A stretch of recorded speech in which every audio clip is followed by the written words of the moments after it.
story more than 50 years in the making. In 1967, legendary McNairy County Sheriff Buford Pusser and his wife Pauline were ambushed by gunmen, killing Pauline and severely wounding the sheriff. Today's unfortunate story is about Buford Hayes Pusser. He was the sheriff of McNairy County, Tennessee, from 1964 to 1970. A constable of Adamsville from 1970 to 1972. Pusser is known for his virtual one-man war on moonshining, prostitution, and gambling, and other vices along the Mississippi-Tennessee state line. His efforts have inspired several books, songs, movies, and TV series. He was also a wrestler known as Buford the Bull in the Mid-South. The town and county's legacy stands on the shoulders of the sheriff who inspired the movie Walking Tall. The story itself led to the movie and a TV show by the same name, capturing the legendary lawman's toughness on crime along the state line. Buford Pusser was born in Finger McNairy County, Tennessee, on December 12, 1937, the son of Helen and Carl Pusser. His father was the police chief of Adamsville, Tennessee. Buford Pusser was a high school football and basketball player and was 6 feet 6 inches tall. He joined the United States Marine Corps when he graduated from high school. His service ended during the United States Marine Corps recruit training when he was given a medical discharge for asthma. In 1957, he moved to Chicago, where he was a local wrestler known as Buford the Bull. He married Pauline Mullins on December 5, 1959. Pusser returned home in 1962. He was Adamsville's police chief and constable from 1962 to 1964. After incumbent Sheriff James Dickey was killed in an auto accident, Pusser was elected sheriff of McNairy County. Tennessee became the youngest sheriff in Tennessee's history. Pusser promptly began trying to eliminate the Dixie Mafia and the state line mob. You may present your client's case. You're fired.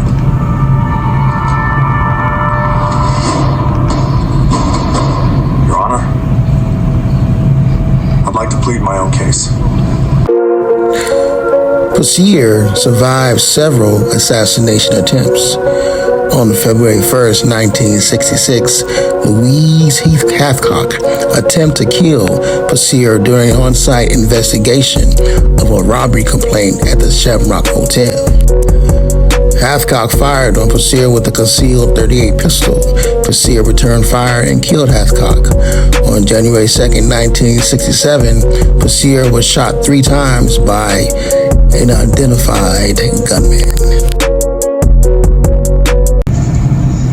I was justified in what I did. And if you acquit me of these charges, then I'm gonna run for sheriff.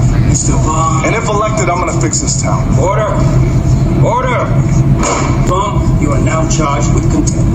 And I will make sure that this never happens to anyone else again without punishing those who did it. I'm ordering it.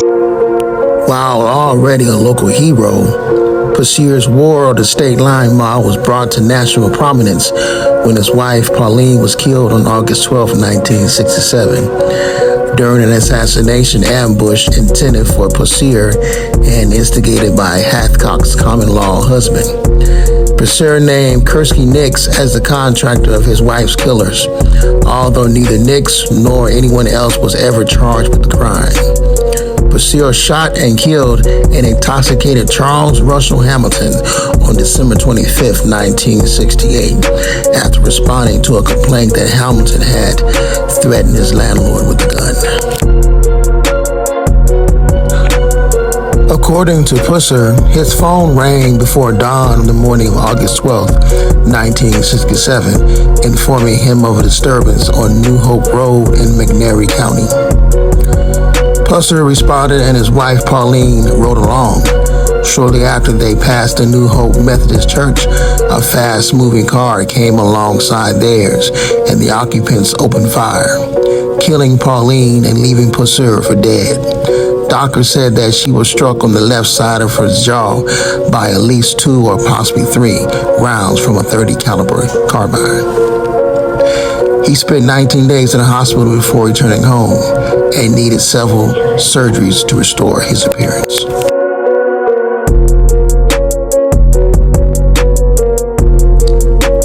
Despite vowing to bring his wife's murders to justice, Pusser was unable to bring Kursky Nix or any of the accused to trial.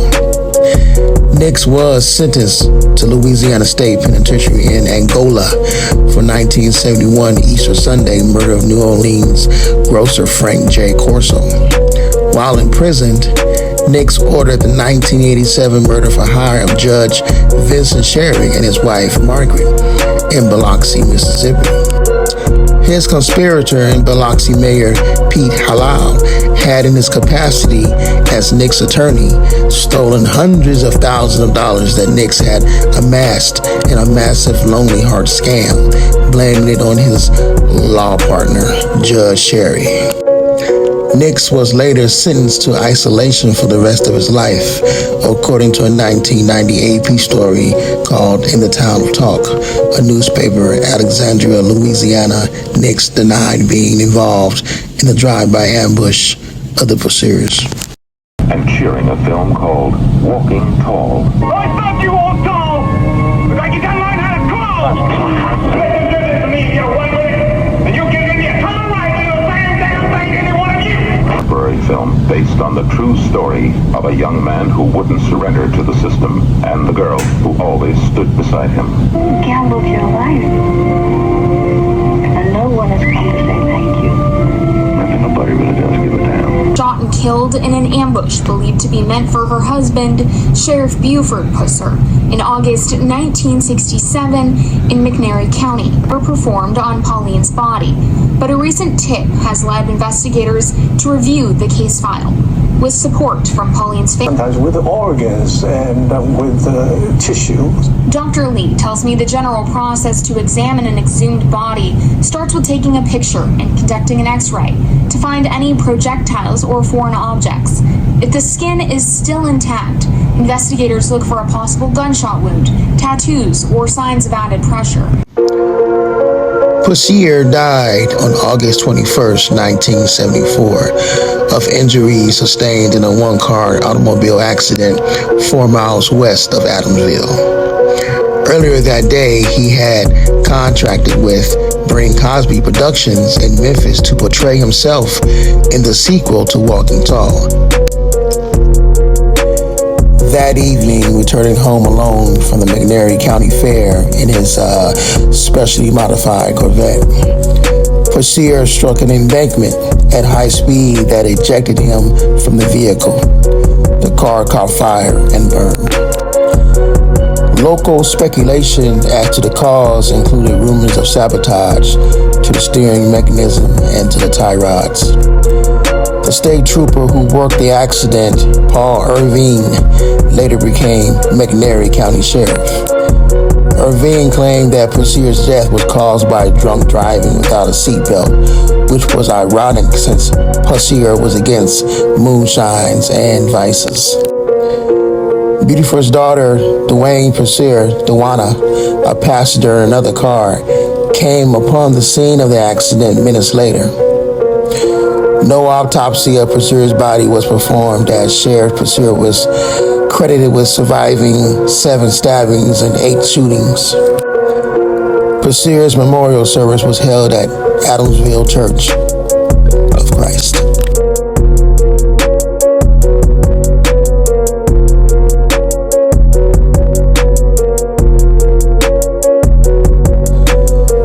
I hope you guys enjoy this unfortunate story of Bueller Pusser and his wife. Things will get investigated as they exhume his wife out of the grave. A lot more coming from Tombstone Whispers. I'm Mr. Wade and Mrs. Crime.